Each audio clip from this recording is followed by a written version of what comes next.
Você vai se arrepender de levantar a mão pra mim.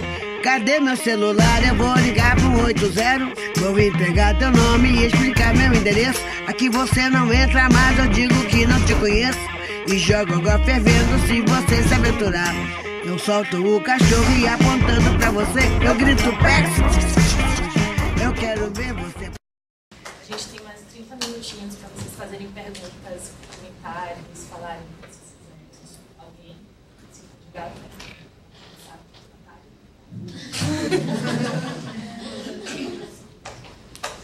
Alguém?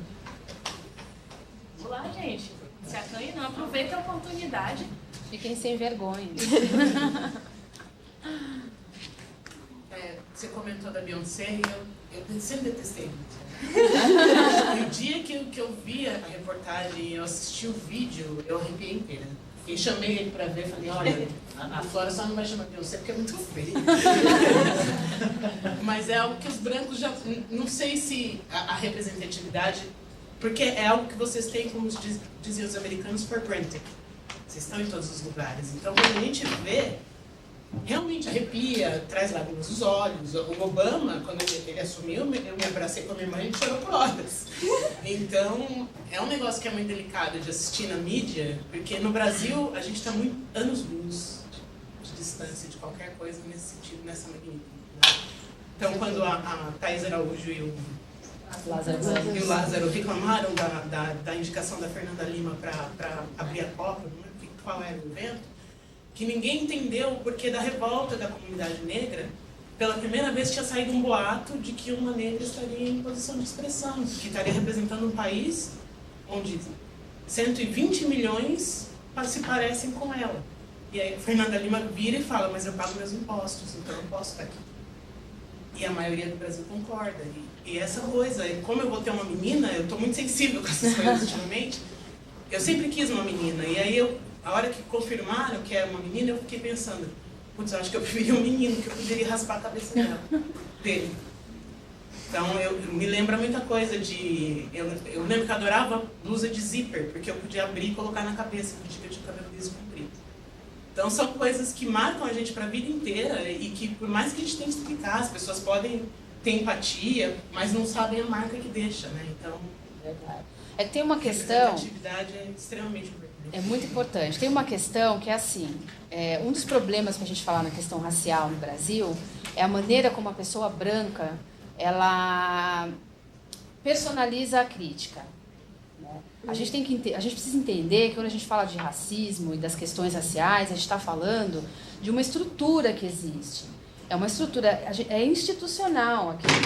Não é uma ou duas pessoas brancas especificamente. Porque se fosse, seria fácil. A gente ia lá e pedia para a facção dar uns tiros e acabou com o racismo. Né? A gente fala, opa, os inimigos são esse aqui, acabou. Mas não é. Não é uma ou duas pessoas brancas que estão ali fazendo esse cerco. Não, é uma estrutura. E essa estrutura, ela é histórica. Ela veio junto. A gente teve ali quase 4 séculos de escravidão. Né?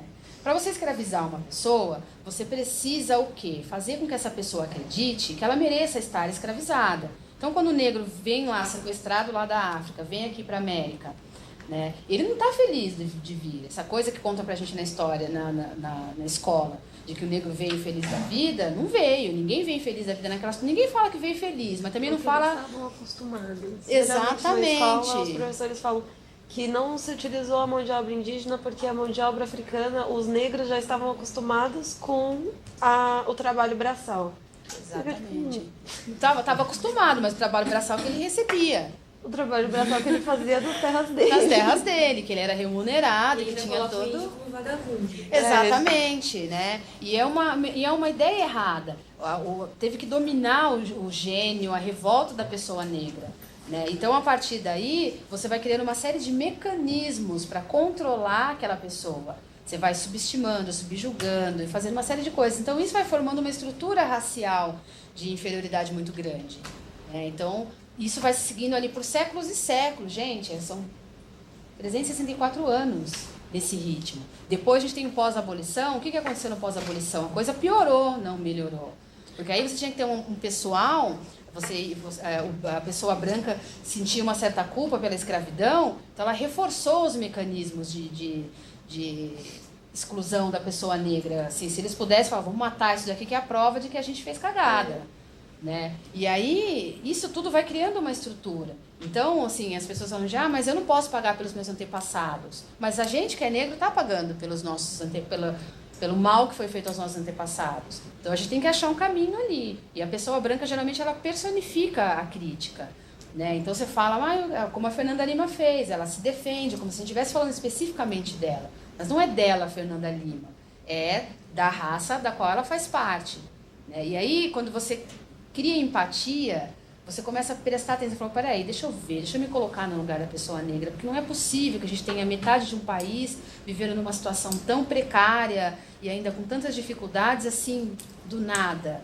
Né? E aí você se coloca no lugar. E é isso que a gente tanto pede quando a gente fala em empatia e quando a gente fala em representatividade, é isso, a gente precisa se ver lá para formar uma nova geração de pessoas negras com gosto por si mesmo, com orgulho de si mesmo. Esse que é o caminho, né? Daí, então é isso, né? A questão da Beyoncé, muita gente critica. Claro, eu também sou uma pessoa de inclinação política de esquerda. Né? Então, para mim, a gente falar em tudo que é referente ao capitalismo, num primeiro momento, é claro que choca um pouco. Só não é bem isso que a gente está querendo, não é bem por aí, Beyoncé. Mas, por outro lado, né, se você parar para pensar, a gente vai ficar esperando o capitalismo cair. A gente vai ficar vivendo numa condição de vida precária, porque a pessoa branca, que é anticapitalista, ela desfruta do conforto do capitalismo, porque o capitalismo traz um certo conforto para as pessoas. Por isso que é tão difícil de derrubar, porque a igualdade dentro do capitalismo não existe essa distribuição que a gente tanto quer, mas tem pessoas que vivem ali naquele certo conforto, mesmo sabendo que aquilo é errado. Até porque você vai abrir mão como? Ninguém vai querer morar embaixo da ponte porque é contra o capitalismo. Eu, pelo menos, nunca vi ninguém fazendo isso. Né? Agora, por que a pessoa negra vai ter que esperar o capitalismo cair para ela poder refazer, sei lá, de repente achar um lugar no mundo, algum outro espaço para ela? Por mim, a Beyoncé não estaria lá vestindo de Givenchy e essa questão, com certeza, era confusa.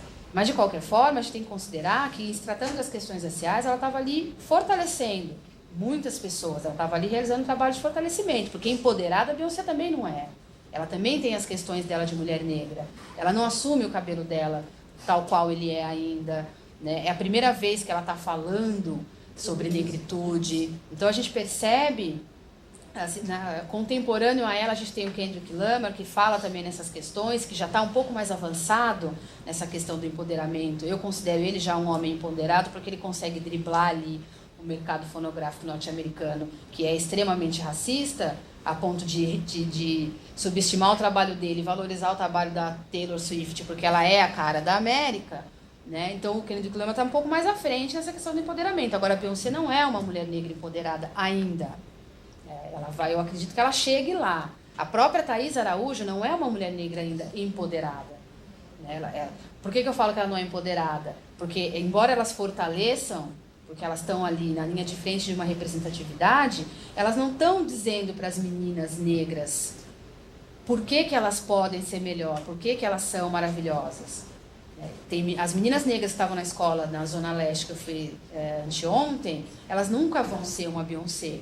Então, elas se sentem fortalecidas porque elas veem um pouco ali, uma mulher negra brilhando. Mas chega um ponto que elas vão precisar de empoderamento para descobrir que, embora elas não cheguem no nível da Beyoncé, por uma série de questões, elas podem chegar no nível de uma Isabela Sena, por exemplo.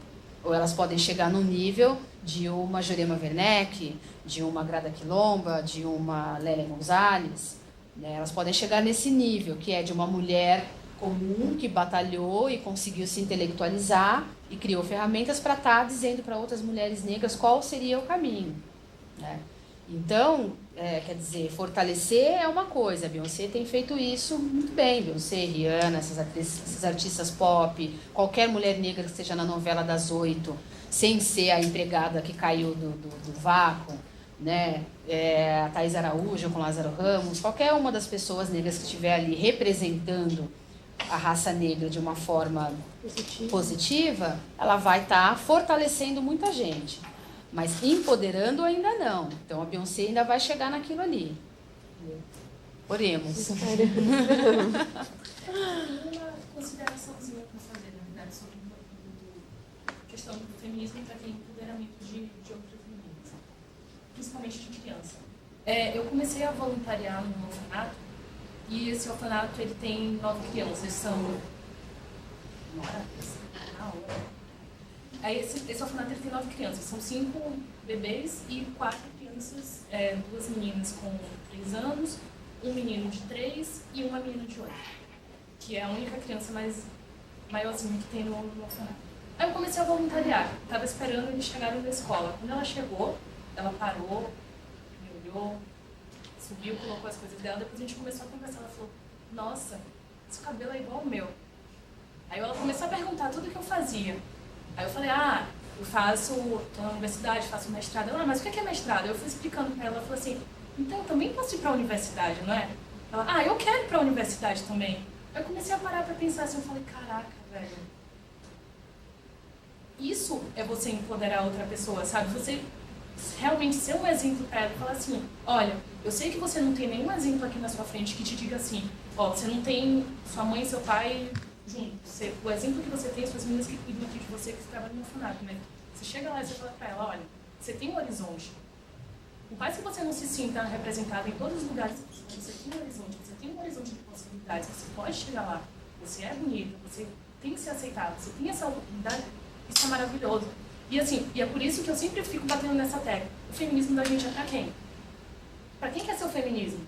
É pra aquela criança branca, que quer queira ou quer não, independente se ela vai crescer numa família que tenha dinheiro ou não, a vida vai abrir as portas para ela, ou é para aquela pessoa que está ali, que todas as portas são fechadas, que ela não tem noção de para onde ela pode ir, o poder que ela tem, que ela pode abrir a boca e falar assim, não, eu sou mulher, eu sou negra, eu não tenho dinheiro, mas assim, eu tenho os meus direitos. É isso que a gente tem que tentar passar para frente, sabe? Eu acho que é isso que é realmente a essência do feminismo. Se é para você empoderar alguém, você tem que empoderar aquelas pessoas que não têm acesso.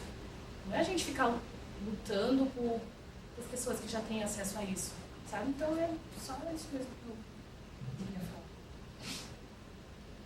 falar. Posso puxar o gancho? É que a Dira comentou sobre o porquê, para quem que é o nosso feminismo, né? E durante a semana eu discuti com as meninas ontem indo embora, com a Bruna comendo em casa, e às vezes na primeira fala que ela comentou sobre que o feminismo ele está sendo um feminismo mais branco, eu me pergunto se não é por quem está protagonizando o feminismo de modo geral. Eu acho que o feminismo que a gente faz na faculdade é um feminismo de elite.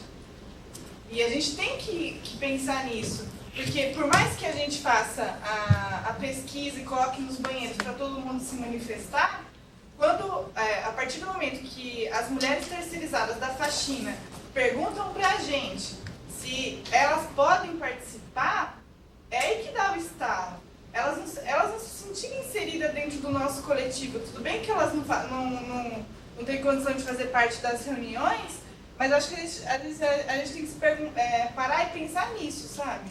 Porque se a gente for ficar só discutindo a nossa luta de classe, a nossa luta contra os homens, e não a questão mais profunda em relação à classe, porque querendo ou não querendo, né? As mulheres negras hoje em dia estão numa classe, a população grande de mulher negra está numa classe inferiorizada.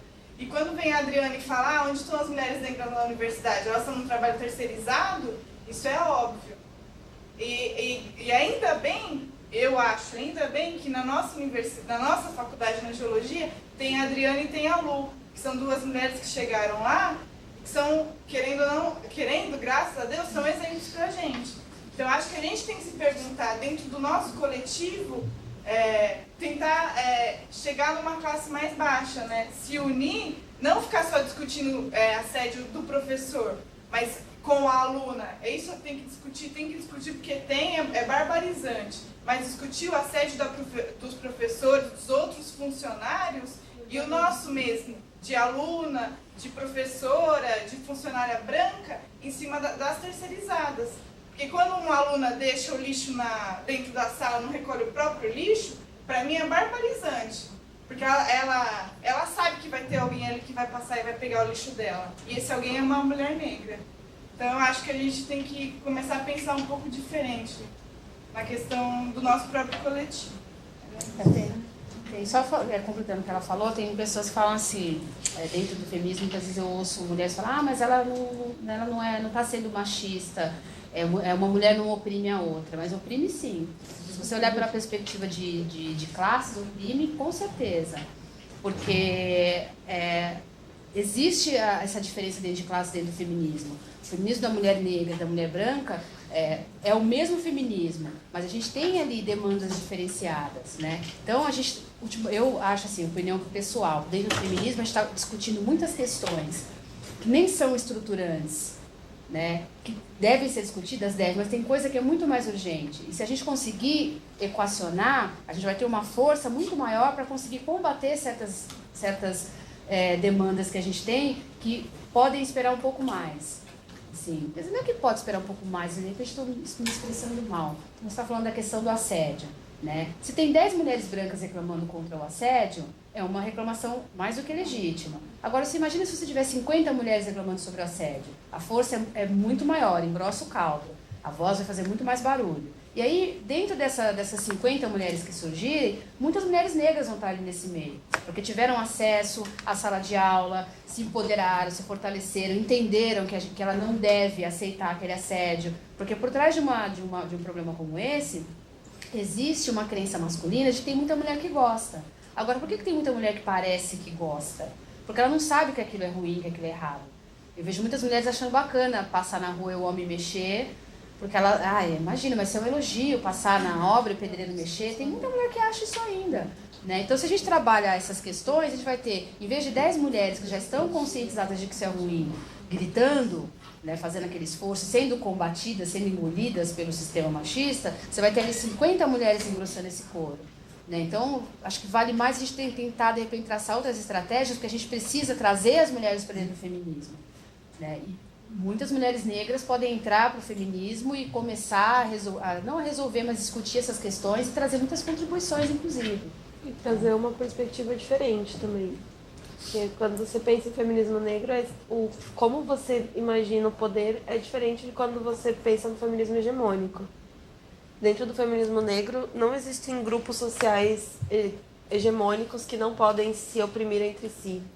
Parte até primeiro do grupo de mulheres, em que determinadas mulheres podem oprimir outras mulheres, então mulheres podem sim oprimir outras mulheres, e aí você passa para todas as esferas de população, tipo, dentro de qualquer grupo social, por mais que sejam grupos oprimidos e que existe uma equalização ali, de que todos eles sofrem a mesma opressão, entre eles existe uma diferenciação. E essa diferenciação, ela enfraquece o movimento, ela não fortalece quem está recebendo um privilégio dentro desse grupo. Ela vai enfraquecendo. Então, se você tem um movimento de mulheres, e dentro desse movimento de mulheres, um grupo dessas mulheres, no caso as mulheres negras ou mulheres trans, mulheres indígenas, não tem os mesmos acessos às discussões que um grupo de mulheres brancas, o próprio movimento de mulheres brasileiras está enfraquecido. Porque a população brasileira não é homogênea racialmente. Então, quando você pensa no feminismo negro e até outras formas de feminismo, o feminismo indígena também traz novas estratégias, eu fui em diversos lugares em que elas trouxeram novas estratégias para pensar problemas antigos. Porque você tem uma forma diferente de vivenciar aquela opressão. A gente tem uma forma diferente de vivenciar uma opressão de uma mulher branca, de uma mulher indígena, de uma mulher trans. E a gente pensa estratégias diferentes com essa vivência. Então, fortalece muito mais quando nós pensamos nessa diferença e superar essa diferença, do que quando começa aquele pessoal de tipo, não, a gente fala depois. Primeiro vamos lutar aqui contra isso, depois a gente discute o problema aqui no grupo. Que é o que eu vejo bastante gente falando quando a gente fala sobre feminismo negro. Que é, a gente não pode falar sobre recorte racial antes de destruir o patriarcado. Não pode falar sobre recorte de gênero antes de destruir o capitalismo. Não pode falar sobre recorte nenhum antes de destruir o inimigo maior, que é sempre outro. e não uma questão específica dentro do grupo. Então, acho que a gente, quando se coloca grupos diferentes para falar em pé de igualdade, a gente consegue estabelecer estratégias diferentes e estratégias melhores do que quando existe um grupo hegemônico que parte das estratégias a partir da própria vivência e é só. Eu acho que é isso, né? Acho que é entender que a questão não é individual, né? Não basta eu, quanto mulher não negra, feminista, pra mim, ok, mas se as mulheres não vão avançar de fato, se todas as mulheres não avançarem, né? Enquanto a causa negra, a causa indígena ainda estiver de lado, né? As mulheres negras, as mulheres indígenas, as mulheres não vão avançar de fato. E que meu espaço de atuação, o nosso espaço de atuação enquanto mulher e feminista é onde a gente estiver, né? Não é porque eu sou feminista que eu vou atuar quanto feminista estando numa atividade do coletivo, né? Se existe todo esse recorte, existe esse recorte de classe, né? A questão social, a questão de raça, a gente tem que procurar maneiras de trabalhar isso conjuntamente aqui, onde a gente estiver, né? Seja na fila do pão, seja no ponto de ônibus. Eu sou feminista com a minha condição de mulher, então é o tempo todo, né? E entender que é isso, não adianta ficar no Facebook só compartilhando, postando, xingando, respondendo os comentários, perdendo seu tempo útil de vida. Tem que fazer isso, tem que sentar, discutir, abrir a cabeça. É isso. Rapidinho, aproveitando que vocês estão falando coisas que eu estava pensando já. Eu vou tentar organizar o pensamento para que não fique muito confuso, mas uma coisa que eu gostei muito mesmo da sua fala foi que uma coisa que eu compreendi assim totalmente, que eu enquanto mulher, ou mulheres brancas, enquanto entendendo a condição a qual a mulher está inserida, ela pode compreender essa situação, mas ela não sente isso. Então, é uma coisa que, a partir da hora que as mulheres, assim, falando dentro mesmo do movimento feminista, ou mesmo nessa questão do gênero, assim que as mulheres compreenderem, todas as mulheres compreenderem a quais situações outras mulheres estão expostas ou sofrendo, é exatamente o que a Marubi falou. Aí eu acho que vai haver uma unidade, uma coisa pela qual as mulheres consigam olhar juntas, sabe? Porque eu esqueci agora. Sim, mas a questão é a seguinte, olhando também para as crianças, assim, sim, o que a Dira falou, mostrar para a criança negra que o exemplo, o que ela quiser ser, ela vai poder ser. Não necessariamente essa é a realidade, mas que abrir esses caminhos para ela, mas não a mulher branca, o homem branco, sabe? Mas o homem branco, a mulher branca entenderem isso, sabe? Essa é a questão, porque o homem e a mulher branca não precisam dar permissão, não é essa a questão, mas a partir do momento que as pessoas compreendem essa questão, é que aí sim as coisas vão conseguir avançar com maior facilidade. É isso que eu queria falar. Entendi o que você quis dizer. Mas ter sido repetitivo. Não, imagina, entendi bem. Aqui no Instituto, muita gente já conhece uma história, né, de mulher negra e tal, e de falta de representatividade. Eu acho que na construção da minha história como mulher e como mulher negra, essa foi, assim, para mim, olhando hoje para trás, foi preponderante a falta de representatividade, assim. Porque daí tem uma série de coisas que também não cabem aqui na discussão, mas Dira, a gente conversa um pouco, assim. Dira também é um referencial para mim, assim como Juliana, e é assim, uma das questões que mais batem assim dentro de mim é por que foi uma mulher, não sei se isso é válido ou não falar, não quero ofender ninguém, mas por que foi uma mulher branca que falou, você tem potencial, por que você não presta vestibular? não sei se isso cabe ou não, mas eu gostaria que minha mãe tivesse feito isso, que minha avó tivesse feito isso.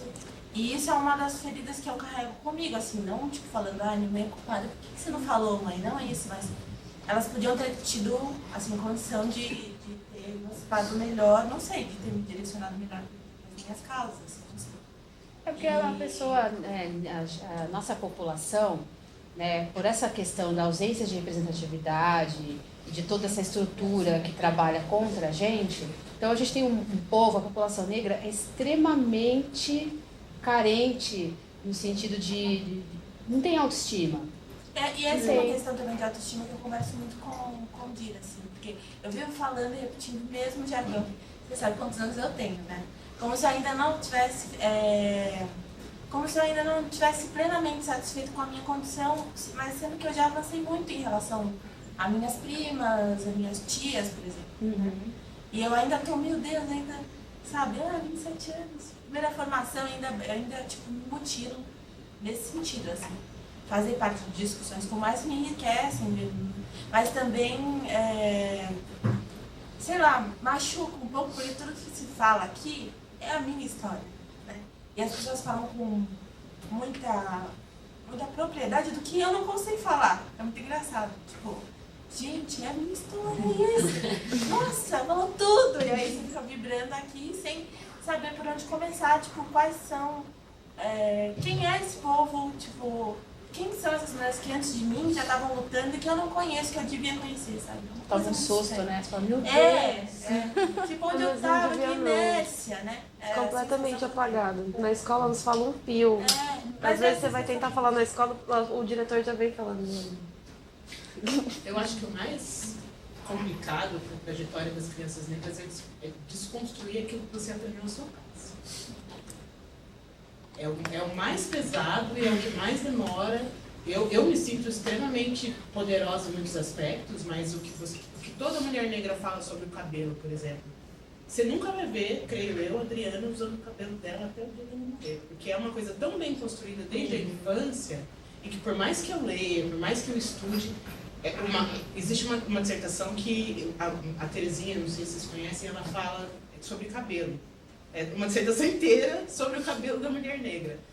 E a frase de abertura dela, vocês brancos não têm a ideia do poder do seu olhar. E é um negócio que me marcou porque é muito verdade. A gente, negro não entra num lugar sem fazer a proporção racial do lugar. Primeira coisa que eu faço. Primeira coisa. E aí qualquer olhar a gente aprendeu a ver com um viés de que não é um olhar de admiração. É um olhar do que você está fazendo aqui, ou o seu cabelo inadequado, ou a sua roupa inadequada. Então, até hoje, eu tenho que desconstruir coisas que minha mãe me fala. Fala, mas Adriana, você é professora da USP, está rasgado. Então, são coisas que, para ela, são muito fortes. E ela passa desde pequenininha. Desconstruir isso, desconstruir o que você aprendeu como verdade absoluta com os seus pais, é muito difícil. Ainda mais sendo das exatas. A minha irmã está anos luz à frente. Ela foi para as humanas, já descobriu que tudo é socialmente construído há muito mais tempo que eu. Então, nós somos gêmeas e não somos parecidas hoje, porque ela chegou num patamar que eu acho que, dado o meio, dado os olhares que a gente recebe nesse meio, que a gente recebe nas exatas, eu acho mais difícil. Acho mesmo. Na minha família, o que acontece muito, que eu vejo é que existe uma extrema negação da cor. O meu avô é negro. E recentemente nós fomos pra praia e eu, tipo, enaltecendo, falando que meu avô negro e tal. Eu sou negro. Eu sou índio. Quando eu era mais moça, eu chegava em casa e falava pra minha avó, né? A minha família é uma família, assim, bem miscigenada, né? Então tem muitos negros mais claros. Eu sou uma das poucas negras de pele mais escura. E a minha avó, finada, né, falecida, era também. Então eu chegava pra ela e falava assim, vó, meu namorado. Aí ela fala, era mentira, só para encher a paciência dela mesmo. Eu falava, meu namorado, filha, ele não é muito preto não, né? Era sempre, eu falava, vó, ele é bem pretinho, igual você. Ela, eu não sou tão preta. É assim, nossa, ela chegava meia hora. A minha primeira namorada, pra minha avó, é super católica, mineira. Eu cheguei, aí meus pais meio assim, eu cheguei com a minha primeira namorada, minha avó, a primeira coisa que ela falou foi, eu passei a vida inteira tentando sair da cozinha e você tá querendo voltar. Lá em casa, meus pais estavam morrendo de medo dela falar alguma coisa de ser uma menina. Ela só falou que a menina era preta. Mas Isso vem muito do na minha sentimento. casa eu sempre achei que eu era adotada porque minha mãe é branca. E ela sempre falava que meu avô era moreno. E meu avô era moreno, e meu avô era moreno. Eu falei, mas de onde que eu saí, né? Tô preta aqui, mas minha família do meu pai é mais negra. Mas a família da minha mãe é todo mundo branco, quem eu conheci. Mas todo mundo com cabelo pichain. Mas beleza, meu avô era moreno. Um dia eu vi a foto do meu avô. Meu avô, preto retinto. E da onde que ele era moreno? E aí minha mãe sempre falava assim, mas eu fugia dos meus primos porque eles queriam passar preto em mim. Então eu fui criada sem saber quem eu era. Então eu não tinha referencial. Eu era baianinha. Era assim que a galera me chamava. Então tipo, eu não era nem negra, nem branca, eu era baianinha. Então beleza, você é baianinha, eu era café com leite, que eu achava que eu era marrom, não era porque eu era pequena. Então eu demorei muito tempo pra eu me identificar como negra, porque eu não tinha representatividade realmente social da minha família. Porque todo mundo que era negra na minha família não se reconhecia como negra e eu fui criada assim. Então era muito estranho isso. E aí, quando eu vi, eu falei, caramba, sou negra mesmo. E quando eu fui na faculdade, eu fiz Unesp, né? E aí me convidaram para fazer divulgação do vestibular nas escolas públicas. E o folder era uma menina negra, com cabelo cacheadão assim. E eu tava recém, tinha subido meu cabelo, então ele tava blequinho. E quando eu cheguei na escola para fazer divulgação do vestibular, e a ideia da divulgação em escola pública era eu ter sido oriunda de escola pública, então eu consegui, vamos lá, galera, você também consegue. E foi tão louco a galera me olhar e me ver e se reconhecer em mim, que eles pegavam o folder achando que eu era eu no folder e pediam pra autografar o folder. E era muito louco, porque assim, nunca ninguém tinha me contado também desse lance da faculdade. Eu fui a primeira da minha casa também a fazer a faculdade pública, acreditar que eu podia, porque estudar a vida inteira em escola pública era o mínimo que tinha que acontecer, eu continuar na escola pública. E todos meus amigos falavam assim, mas é mais fácil você fazer, sei lá, em Anguera, ou sei lá o que, você vai lá e paga. E eu não queria, eu lembro que na época eu não podia. O ProUni era com redação. E eu lembro que no Enem eu não fazia redação porque eu não vou usar o ProUni, eu vou passar no vestibular e eu quero fazer a faculdade pública. E aí quando eu cheguei nessas escolas e a galera se reconhecia em mim e falava assim, mas a Unesp é pública, não paga nada mesmo? Não paga. E o pessoal da cidade, assim, Rio Claro, cidade pequena, e a gente ia nas cidades do entorno pequenininhas. E o pessoal não tinha noção que a faculdade era pública. Pública de verdade, do lado deles. Meu pai, quando eu passei na USP, perguntou, mas quanto que é a mensalidade? Sério, meu pai perguntou, você passou no vestibular, bacana, quanto que é a mensalidade? E na minha rua também. Você está estudando na USP e tal, já ouvi falar, mas como é que é? Como é que é? A pessoa não sabe como é que é. Então esse trabalho de divulgação científica também é muito importante, você se mostrar. E eu só percebi isso quando eu estava lá na frente falando. E aí eu vi como que as pessoas se identificavam comigo. E aí depois eu parei pra pensar, cara, eu não tive isso também. E que da hora que eu tô podendo fazer isso. E a gente dava várias inscrições de graça. Aí depois a gente conseguiu, junto com a VUNESP, que, sei lá, a gente pagava R$15, que era de escola pública. Então foi uma coisa massa, porque o que acontecia? O pessoal da escola pública não se inscrevia no vestibular, porque era uma coisa que eles não sabiam que existia. Eles achavam que não podiam passar, que não iam conseguir passar. Muito presente é o livro, né? Então eles nem sabiam, então não tem nem a tentativa de ingresso na faculdade pública. Então você vê que a quebra é muito antes, né? Então, primeiro você não sabe que existe, você já ouviu falar, mas você não procura. E aí quando você vai lá e você se mostra, aí você vê como é importante, né? Você ser visível para as pessoas. Representatividade importa. Mas a questão da língua é muito pesada, né? Eu, como branca, fui ensinada que você chamar alguém de negra era ofensivo. Até quando eu entrei pro feminismo, eu aprendi a questão do colorismo. E aí eu passei por um constrangimento uma vez, sempre tem. Aí eu aprendi a questão do denegrir, não fala denegrir, eu fui policiando, porque a primeira pessoa que me falou isso falou, olha, vai no dicionário e olha, denegrir, tornar negro. Aí, por que negro tem que ser ruim? E aí eu vi todas as meninas nos coletivos do Facebook, as negras falando, vamos escurecer esse assunto, ao invés de esclarecer. E aí é muito doido pra mim, que sou branca, tentar entender isso, porque uma vez eu tava conversando aqui na GEL com um cara negro e aí eu falei da Dira. Aí ele, mas quem é a Dira? Eu não sei quem é a Dira. Aí eu falei, bom, negro não é ofensivo. A Dira é uma menina alta, negra, magrinha, tá sempre de turbante, e o cara era negro. E aí ele falou pra mim e falou assim, nossa, mas que racista você chamar ela de negra.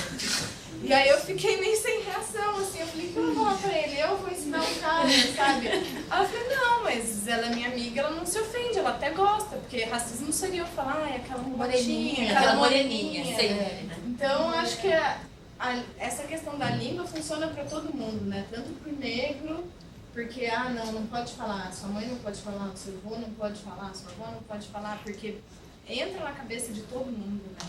Funciona muito bem. O poder da língua, foi aí que eu aprendi. O poder da língua era muito forte. A gente tem algumas expressões. Por exemplo, a coisa tá preta. Ih, a coisa tá preta. Ih, seu nome tá na lista negra. Então, você tem um monte de expressão racista na nossa língua. Pode parecer bobagem, né? Mas, assim, para quem estuda psicologia, psicanálise, essas coisas assim que fala mais da mente, eu nunca estudei isso, mas eu gosto muito desse assunto. A gente sabe que a gente tem o subconsciente da gente e que lá está guardado uma série de informações que a gente não tem, a gente não sabe que está ali. E são coisas que a gente assimila, né? Então eu estava vendo hoje uma psicóloga falar que tem uma série de questões que a gente tem mal resolvida dentro da gente, que é por conta da nossa infância, que a gente viu ali uma situação, assimilou, aquela informação ficou cravada no nosso subconsciente, e aí quando você fala assim, você tem raiva do seu pai, você tem raiva da sua mãe, a pessoa fala, imagina, eu adoro meu pai, adoro minha mãe, não tenho raiva nenhuma. Mas tem ali no seu inconsciente alguma informação que você captou e aquilo se transforma numa repulsa que muitas vezes nem você mesmo percebe. Então, isso, quando você fala das questões raciais, você tem que ter bem presente. Você fala assim, vou colocar você na lista negra. A criança, ela vai associando aquilo. Aí você vai ficando adolescente, vai ficando adulto. Aí um belo dia você tá ali com uma pessoa que você adora, e é uma pessoa negra. E aí dentro de você tem aquela coisa, a lista negra, então quer dizer, negra é uma coisa ruim, então eu vou chamar ela de morena. E a pessoa, mulato, exatamente. Aí já entra mais uma análise histórica, né, da coisa do mulato.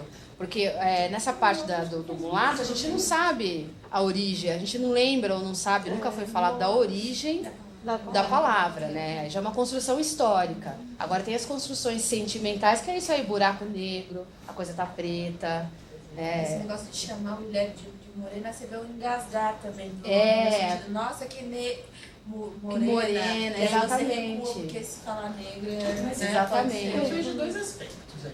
Uma vez eu vi uma entrevista de uma mulher... O nome dela era Mariana, vou começar assim.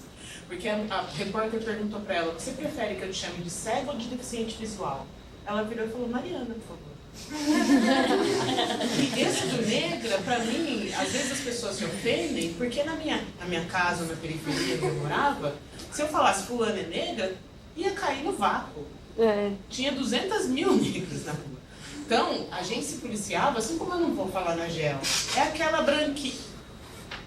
Qual delas, né? Não dá. Então, eu acho que desde pequeno a gente se policiava para achar outras características para além da pele. Como você não sabe quem você vai ofender, procure outras características. Eu não descrevo ninguém como... Bom, a loirinha a gente fala de vez em quando. Mas a branquinha na GEL vai cair no vácuo. A pessoa não vai ter a mínima noção de quem você está falando. Né? Que para negro, tudo bem. Tem meia dúzia, você conta no dedo de uma mão. Mas sempre que me falam isso, você prefere negra... Aí eu penso, tem Adriana, tem Bisteca, tem Bis. Por que você está querendo outro nome para me dar? É complicada essa situação, porque muita gente se ofende com coisas que a gente não sabe. Então, uma coisa que eu sempre falo, não é a gente que define o que ofende o outro. É o outro que recebe o que a gente fala e se ofende ou não conforme a matriz interna dele. Então, o politicamente correto, eu gosto por isso. Você não sabe o que vai ofender o outro. E aí as pessoas passam a se esforçar para não ofender o outro. Então, eu acho que o negro, talvez nesse sentido, ele deve ter pensado, poxa, mas ela deve ter tanta qualidade e a primeira que te vem à cabeça é essa. Então, não sei, talvez ele esteja naquele período de estar se descobrindo negro, mas querer ser visto somente como uma pessoa. Provavelmente deve ser isso aí, né? Eu costumo falar que a pessoa branca, ela nasce na maternidade, nasceu um menininho branco, nasceu ali, dali ele vai ter um nome que os pais vão colocar e ele já é um ser humano. Agora a pessoa negra não, a gente sai da barriga da mãe da gente dentro da maternidade. O caminho de você se construir negro é muito longo. Tem muitas pessoas, eu sempre tive, não sei se é sorte, quando eu tinha mais ou menos 16 anos, estava na escola ainda, eu tive a sorte de trombar com uma professora que era cientista social. Aí ela era branca, mas ela tinha essa questão da negritude muito forte e ela ia me despertando. Ela ia me despertando. Nessa época, se uma pessoa falasse para mim que eu era negra, eu ficava um pouco incomodada. E aí essa professora foi me chamando. E aí chegou um dia, tudo que ela ia fazer, ela sempre puxava a questão racial para o assunto. E aquilo ficava me incomodando um pouco. E tinha mais outras alunas negras na sala. Tinha mais acho que umas 3 ou 4 alunas negras na sala. Era segundo colegial, por aí. E aí um dia eu cheguei para ela e falei, professora, você é racista? Ela falou, por quê? Eu falei, não, tudo que tem de negro você vai me chamar. Por que você não chama outra, você chama... Ela falou assim, porque eu percebo que você é uma pessoa que tem uma certa desenvoltura racial. Ela percebia em mim um certo conforto que eu sempre tive comigo dentro da minha pele, apesar de ter nascido numa família com essa questão da negritude muito mal resolvida, família miscigenada, ninguém se assumia negro, aquela coisa assim. Mas eu, assim, no meu íntimo, pra mim estava normal, nunca me importei em ser quem eu era, né? Mas eu tinha um resquício daquilo, tanto é que eu me incomodava um pouco quando alguém falava negra, eu ficava meio assim, mas peraí, tá falando negra por quê, né? E aí ela falou isso pra mim, né? Ela falou, você tem ela quis dizer que eu tinha um conforto de ser quem eu era. E aí isso me despertou cedo, assim, relativamente cedo. A partir daí foi... Tanto é que quando eu me assumi feminista de fato, porque eu encontrei mulheres negras feministas falando em feminismo negro. Aí eu falei, então agora tá. Porque até então eu tinha um contato com o feminismo branco. E eu ficava meio assim de falar que eu era feminista. Falava, vou falar que sou feminina? Peraí. Dava um desconforto. Eu ficava meio assim, falava, mas peraí, não é bem assim e tal, não sei o quê. É quando eu descobri, e não faz muito tempo, faz aqui uns 10 anos. Eu tenho 40 anos. Então, isso de você falar da pessoa negra em construção é porque a gente passa uma vida inteira se construindo negro. É bem por aí. Aí muitas vezes esse rapaz podia de repente estar nesse processo aí. Pois é. Eu tenho os meus filhos, eu tenho 4 filhos. A gente conversa muito sobre isso. O pai deles também já é falecido, mas era negro. Então a gente tinha essa conversa de negritude. Eles têm a pele mais clara, mas isso nunca impediu que eles assumissem a negritude deles.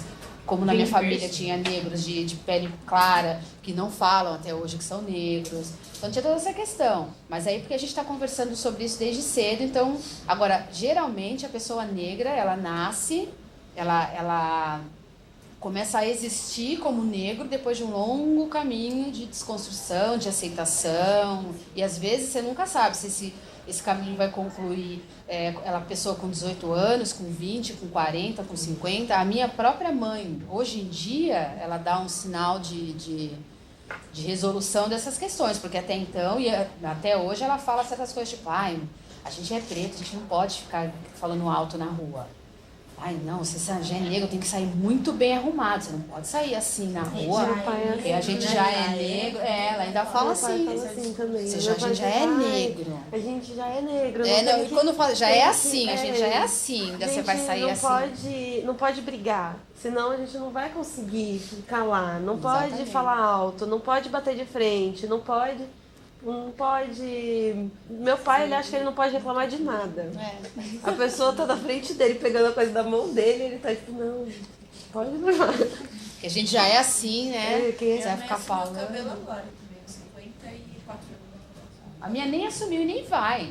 Nem vai, porque é uma coisa muito forte. Ele fala coisas às vezes, tipo, é porque ele fez faculdade depois de já tava adulto, né? Ele tava trabalhando, aí ele fez faculdade pra conseguir uma promoção.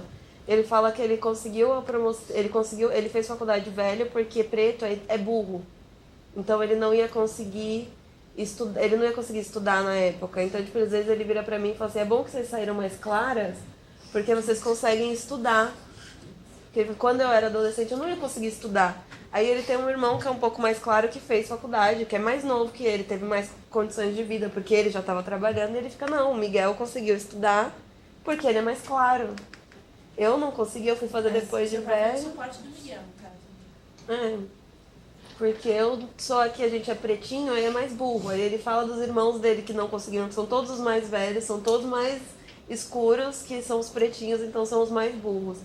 É muito estranho, assim. A questão racial é muito forte, muito, porque... Eu acho que a luta, talvez esteja posto que a luta de um negro é sempre de casa pra fora, né? E nem sempre. Nem sempre, começa em casa. Já tá em casa, né? Porque os nossos antepassados, assim, eles vêm dessa construção. Eu acredito que a partir de agora, assim, nessa mesma reunião que estava falando que as mulheres brancas estavam falando da questão negra e tal, eu apontei como um avanço, que para mim representa muito, que é a questão das cotas. Né? Para mim é um avanço fundamental para a raça negra. Não é uma coisa assim que muita gente pode falar, foi o Lula que criou. Ele não criou. Ele coroou essa conquista do movimento negro, porque ele teve coragem de falar, tá bom, vamos lá, vamos fazer isso daí, vamos ver. Mas não é uma coisa que ele trouxe, é uma coisa que já existia, era uma luta do movimento negro muito antiga. Mas as cotas raciais, elas trouxeram uma outra perspectiva para a raça negra. Você está formando através das cotas uma, 2, 3, enquanto as cotas persistirem, você está formando uma geração de pessoas que têm condições de ter contato com coisas que antes não tinha. Então, hoje em dia, uma menina que está na faculdade de filosofia, por exemplo, ela vai poder chegar e estudar a Manélia Gonzalez. Ela vai ter uma identificação diferente, vai ser pontual para a vida dela. E muitas outras pessoas também, em outras áreas. Você vai descobrindo que tinha lá um engenheiro negro, tinha uma engenheira negra, tinha uma arquiteta negra, Você vai descobrindo isso, você vai conseguindo se enxergar dentro de uma situação que antes você não se enxergava. Como ela está falando, a crença da nossa raça de antigamente, meu pai, ele vê televisão, ele vê o pessoal se preparando para o vestibular, ele fala, só tem branco. Tá vendo? Só tem branco, o negro não quer saber de nada. Não tem um negro ali. O que os negros estão fazendo? Estão no baile. Essa era a construção deles, entendeu? Uma mistura de discurso meritocrático com racismo internalizado, fazia ele pensar dessa forma. Né? Então, quando eu fui a primeira pessoa a entrar na faculdade, dentro da minha família, com 30 e poucos anos, 35 anos, infelizmente não foi por cotas. Então, quando alguém fala, mas você não precisou de cotas, mas eu estudei na Uninove. Quem dera eu pudesse ter cotas, porque eu tive um hiato na minha vida de uns 20 anos, que eu prestei vestibular a primeira vez com 17 anos, e eu não conseguia entrar. E aí eu tive todo esse período de frustração por não poder entrar e por também não poder pagar. Então eu casei, tive filhos, e aí eu fui fazer um curso de auxiliar de enfermagem, que me dava uma situação financeira razoável, e era uma profissão que assimilava os negros, né? Então tinha um monte de negro trabalhando na enfermagem, porque ninguém queria fazer o serviço de auxiliar de enfermagem, porque é um serviço que é uma espécie de doméstica da área da saúde. Porque você vai lá lidar com excremento, com todo tipo de sujidade e com situações muito constrangedoras, então ninguém queria fazer. Então aí tinha bastante negro por causa disso, o mercado estava precisando, e através trabalhando em 2 empregos, cuidando de 4 filhos, de marido, de casa, eu consegui me formar em arquitetura, que não é um curso fácil de fazer. Né? E eu fui a primeira da minha família, até hoje na minha família, né, quase 10 anos depois, não tem ninguém ainda que foi lá e fez uma faculdade. Porque ainda estão achando que não podem. Que eu fiz um grande...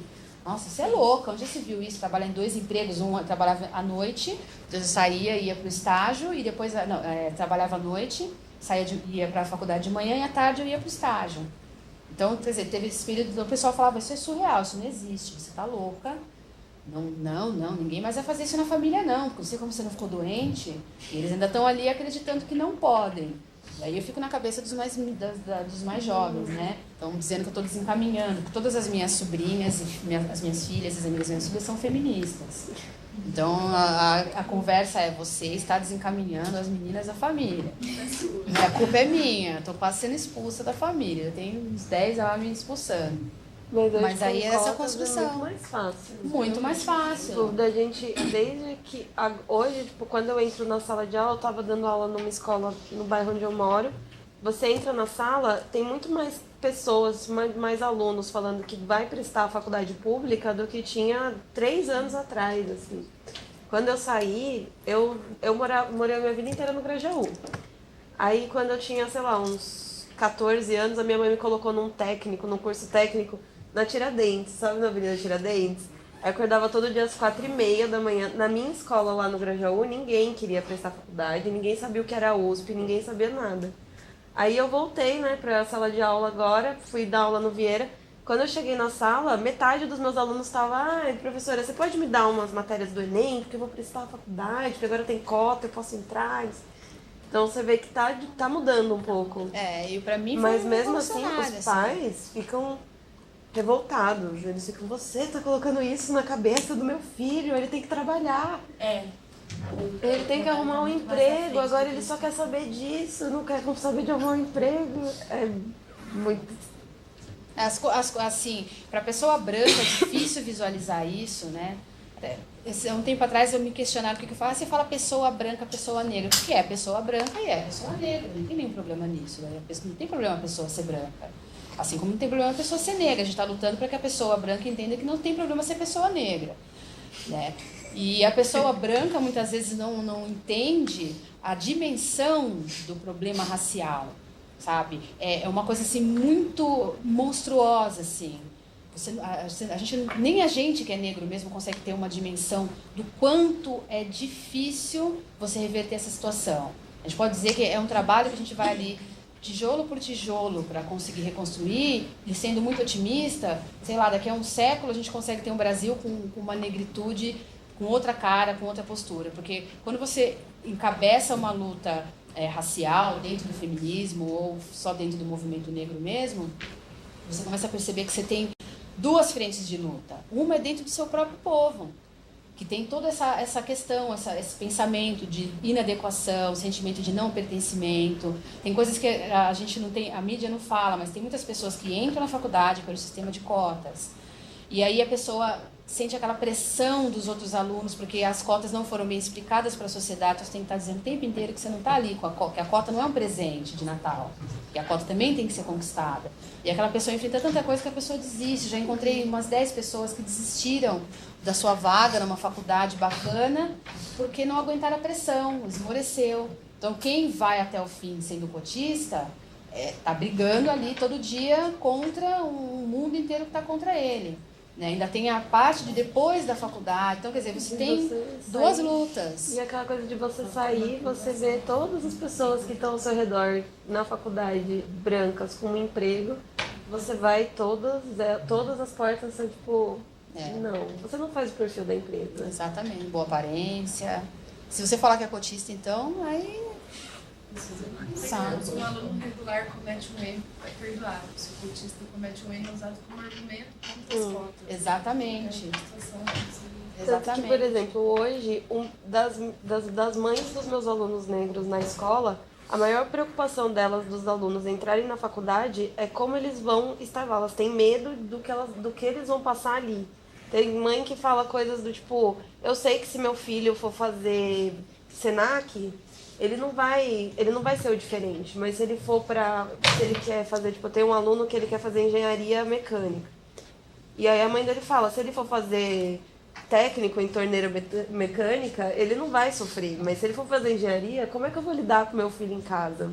Eu mesmo tenho medo. Eu tenho filho já em época de vestibular, já pensando nisso, eu tenho medo.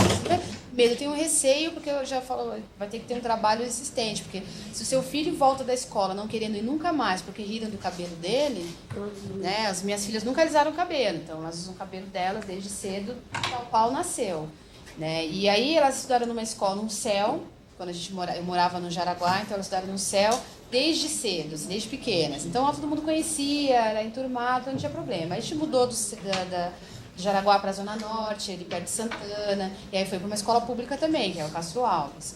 Só que é uma escola pública que tem um outro perfil, então tem muitas pessoas brancas e tal. Então a minha filha começou a sofrer o bullying, o racismo, por conta do cabelo. Ela chegou em casa e falou, não quero mais ir para a escola, não vou mais. Eu demorei umas 2 semanas para convencê-la a voltar para a escola, porque ela chegou chorando, ela só chorava todo dia, porque ela não conseguia ir para a escola. Então teve que ter um trabalho ali, insistente, um acompanhamento mais... Porque foi complicado. Agora você imagina ela chegar numa faculdade como cotista, e aí ela vai no banheiro e está escrito lá, macaca cotista, some daqui que aqui não é o seu lugar. Como é que ela vai se sentir? Bem que ela já está um pouco maiorzinha, a gente conversa muito sobre essas questões e tal, mas é complicado, porque esbarra ali, não é qualquer um que aguenta, não. É difícil. É que você viver isso é outros 500, né? Você está preparado assim, né? Você tem toda a teoria ali, mas é que você está lá enfrentando o preconceito, sentada na porta, olhando a porta do banheiro, escrito que você sabe que aquilo é pra você, você fala, porra. É muito mais complicado. De onde ele veio? Por quê? Exatamente. A gente mesmo que está ali na batalha, no dia a dia, a gente tem uma outra construção, dá uma balançada, né? Dá uma balançada. Cheguei uma vez trabalhando, eu sou arquiteta, e aí eu fui trabalhar, eu trabalho sempre na parte de urbanismo, urbanização de favela, essa área assim. Aí eu fui numa favela em Guarulhos, uma favela bem complicada assim, fazer uma avaliação de uma moradia para desapropriar, não sei o quê. Aí chegou lá, quem me atendeu era um cara negro que morava lá.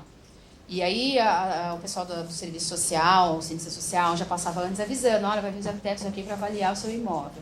Então eu cheguei sozinha. E aí ele virou para mim e falou assim, falaram que vinha um arquiteto hoje aqui. Eu falei, então, sou eu. Aí ele falou, você, ele me mediu os pés da cabeça, era um senhor negro, de uns 60 anos aproximadamente. Aquilo me doeu profundamente.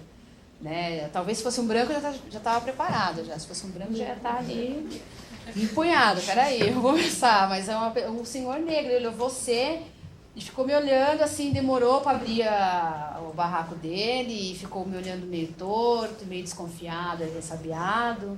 Então a gente balança, né? Agora você imagina um adolescente, uma criança, é complicado. Às vezes é porque você é nova, ou tem cara de ser mais nova. Tem muita gente que tem preconceito. Não, mas eu acho que é uma ideia legal. É um consolo. É um bom pensamento. Porque os assistentes sociais são mais novos que eu.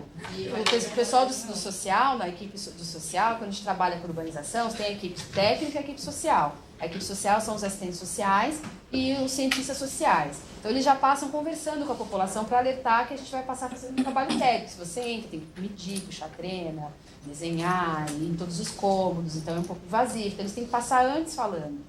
Né? E aí as meninas eram bem novinhas também, bem mais novas até que eu.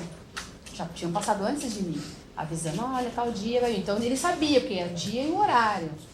E aí quando eu cheguei lá, tal, ele ficou medindo tudo, eu tive que virar o crachá, que eu andava com o crachá pra dentro, tava uma foto muito feia, então eu andava com o crachá virado pra dentro. Tive que desvirar pra ele olhar, né, pra falar, deixa eu desvirar, senão esse homem vai me dar umas pauladas aqui dentro. Não ia nem ouvir, porque era um lugar bem distante. Mas foi complicado, assim. Mas eu queria falar uma coisa antes da Dira porque ela rapidinho, porque eu levantei uma reflexão aqui que eu achei legal que você falou que você vê muita gente da escola pública falando que vou prestar vestibular, empolgada para passar nas universidades. E isso é muito legal, porque eu não vejo esse reflexo, assim, eu vejo que na universidade está elitizando mais, pelo número de carros que tem, assim, sabe? Eu acho que a USP está elitizando. Quando você vai para a federal, aí você não tem esse movimento de elitização que a USP tem. Porque esse meu pensamento é a USP, ela está se fechando cada vez mais, tanto que o que foi o Enem esse ano foi um golpe contra a luta de cotas dentro dessa universidade. A USP está completamente fechada para a entrada de pessoas pobres e negras aqui dentro e está fazendo de tudo para que isso não aconteça.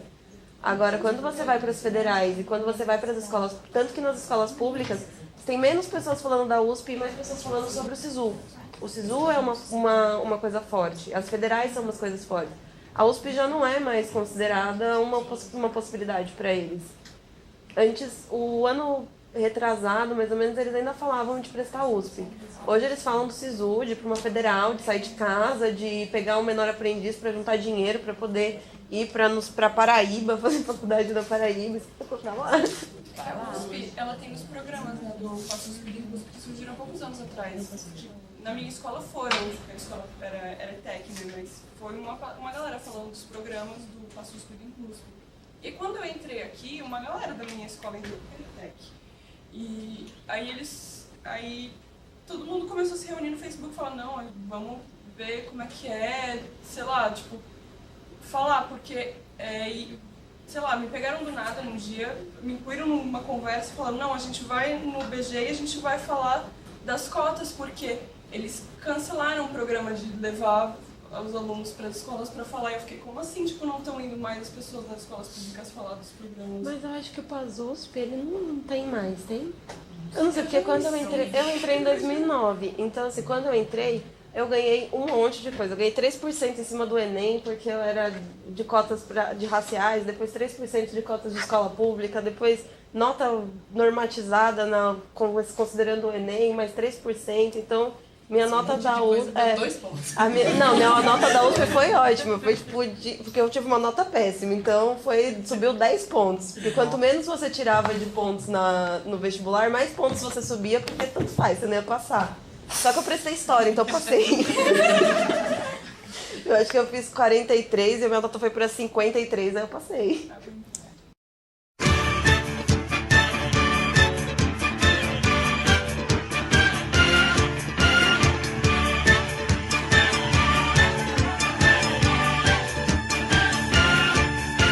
Maria, Maria é um dom, uma certa magia, uma força que nos alerta, uma mulher que merece viver e amar como outra qualquer do planeta. Maria, Maria é o som, é a cor, é o suor, é uma dose mais forte e lenta de uma gente que ri quando deve chorar e não vive apenas